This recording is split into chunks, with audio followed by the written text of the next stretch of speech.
Carrying দিয়ে বিক্রি দিয়ে 25 টাকা কেজি। আপনারা বিক্রি করবেন 25 টাকা। আচ্ছা। তো যাই হোক ভাই আমাদের তরমুজ ক্রেতা। আর একটু আগে আমরা কথা বললাম তরমুজ যার মালিক ক্ষেত, তো আলহামদুলিল্লাহ উনি, এটা কি লাস্ট সিজন ভাই? হ্যাঁ, এটা লাস্ট সিজন। এটা 2 লাখ টাকা, 2,05,000 টাকা বিক্রি হয়ে গেছে। 2,05,000 টাকা বিক্রি হয়ে গেছে। আচ্ছা, আমি ক্ষেতটা দাম বলছি 50-60,000 টাকা দাম বলছি। যা রয়েছে আপনি 60,000 টাকা দাম বলছেন।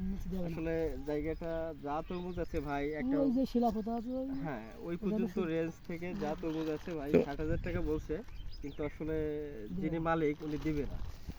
আসলে তরমুজ ভাই এখানে পানির ব্যবস্থা কি? পানির ব্যবস্থাটা ক্ষেত মালিকই জানে। মানে পানিটা কি এখানে, তো আসলে জানি লবণ পানি আর কি, এই পুকুরের পানি ওটা। পুকুরের পানি। আচ্ছা, মানে বৃষ্টির পানি সংরক্ষণ করে রেখে তরমুজ চাষ করে। আচ্ছা আচ্ছা। তো ভাইয়ের নামটা? মোহাম্মদ আবু জাফর সিদ্দিক। আবু জাফর সিদ্দিক।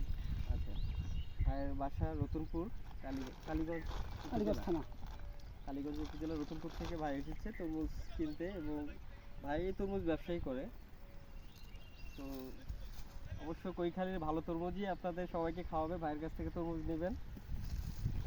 তো ঠিক আছে ভাই, আসসালামু আলাইকুম। কি ভ্যানে করে নিয়ে যাবেন? হ্যাঁ, ভ্যানে করে নিয়ে আশেপাশে বর্ডার বড়াপুর।